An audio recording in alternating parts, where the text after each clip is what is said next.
I'm Rondel. Tapos, ito yung ano namin, store namin, Bean Bliss Coffee. So, 4 months, 5 months na kami dito.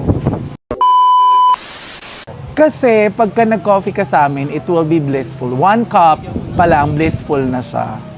So, parang euphoric, ganon, yung feeling ng pagkakape.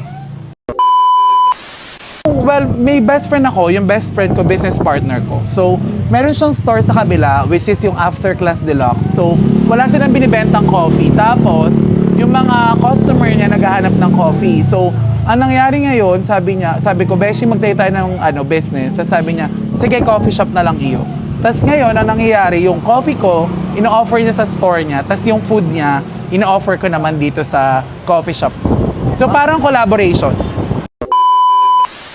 Ngayon kasi pa lang kami trial lang sa coffee shop. So, balak talaga namin by next year, magtayo na ng sariling store mismo. Like yung physical na Kasi ngayon parang cart pa lang, na alfresco.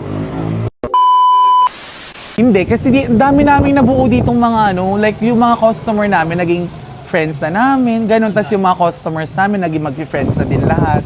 So, ayun, banding-banding na. Products namin, we have coffee, non-coffee, matcha, tas mga soda. Tapos kasi, what differs us from other coffee shop, meron kami mga games. So, may mga Uno kami, comfort cards, mga Jenga, ganun. Tas kung ano mga request nilang games, usually binibili namin. Tapos, usually yung mga customers namin, nagiging friends din sila lahat. Tas, meron kami kasing GC. So, pag may mga business sila or may mga balak silang ibenta, sinesend nila sa GC. Tas dito sila nagmi-meet-meet. Ito sa after class to. So, chicken and mojos, nachos, fries, tas mac and cheese. So, usually yung mga bestseller nila. Masarap din yung carbonara. Favorite coffee ko,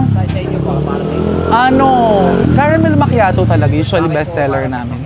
Sarap yung caramel macchiato namin. Tsaka before ako mag-coffee shop, hindi talaga ako nagkakape. So, pinag-aralan ko talaga siya. Tapos ngayon, nagka-coffee na ako lagi. Ayun. Tapos marami kaming ino-offer talaga. Mga iba. Tapos mahilig ako mag-experiment minsan ng mga flavor. So yun, minsan pinapatry ko sa kanila. Tsaka lagi kami may mga events. So this coming Halloween, may event din kami dito. So yung mga customers ko, magko-costume. Tapos for example, pag nanalo sila first place, meron silang free na 10 na coffee. Tapos consume mo kung kailan mo gusto. So mga ganun. Usually sa GC lang namin or sa page, sinisend ko doon. Tapos may mga kami mga events minsan na, for example, first 20 guests na pumunta dito, merong free 20 na drinks, mga ganun. Nag-aano kami ng mga events. So, naman kami, hindi naman kami bias sa mga So, pag kami mga events kami ganun, ipopost sa page or sa GC. Tapos paunahan na lang sila ganun.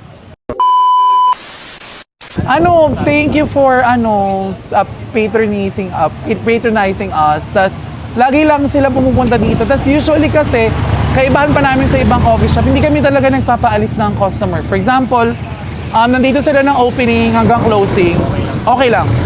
Tas wala kaming talaga. Basta happy sila, tas safe naman sila, okay lang. Thank you sa mga nag-support from day one talaga. Until now, yun pa din talaga yung mga customer ko. Nag-open kami usually 5 o'clock, tapos nagko-close kami from 2 to 3 a.m. Ako, wala. Wala akong day off, tapos yung coffee shop wala din. So, araw-araw ako nandito. Taga-QC ako. Kasi iba yung food market dito sa Tondo. Oo. Like, paggabi, mas busy. Mas buhay yung mga Kaya, dito kami nagtayo ng coffee shop.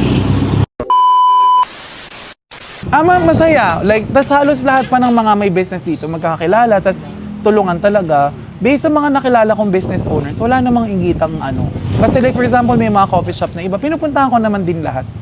Tas tinatry ko yung mga kape nila. Depende naman, di naman halos lahat ng part. May mga part lang na, kailangan talaga maingat ka, tsaka marespeto. Kasi hindi naman magkakaroon ng gulo kung nare-respeto mo yung mga tao sa paligid mo. Kasi pagka, syempre, nasa lugar ka na ganito, tas ano ka, wala kang respeto, syempre, dun ka mapapaano. Kaya dati respeto lang din talaga.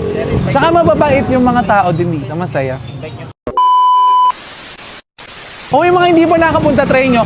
Coffee namin, nagre-range lang kami sa 65 to 110. Kasi usually yung mga customer namin, mga estudyante or ano. So, meron kami binibenta ng 65, which is yung Fizzy Pop. So, yun yun. Soda yun na may flavor. So, Fizzy Pop. Tapos yung ano namin, usual coffees namin, 89 lang. Pinakamahal na namin, 110. Kasi para afford ng mga ano. Kasi usually mga customers ko, kakwentuhan ko lahat about sa life, sa school, sa family. Oo, hindi kami nagtuturing na customer lang. So, we treat them as family and friends talaga.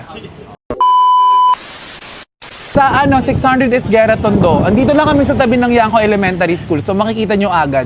Tsaka maririnig nyo naman kami, maingay kami dito. Ayun lang. Ayun, tara na sa Bean Bliss Coffee. Syempre!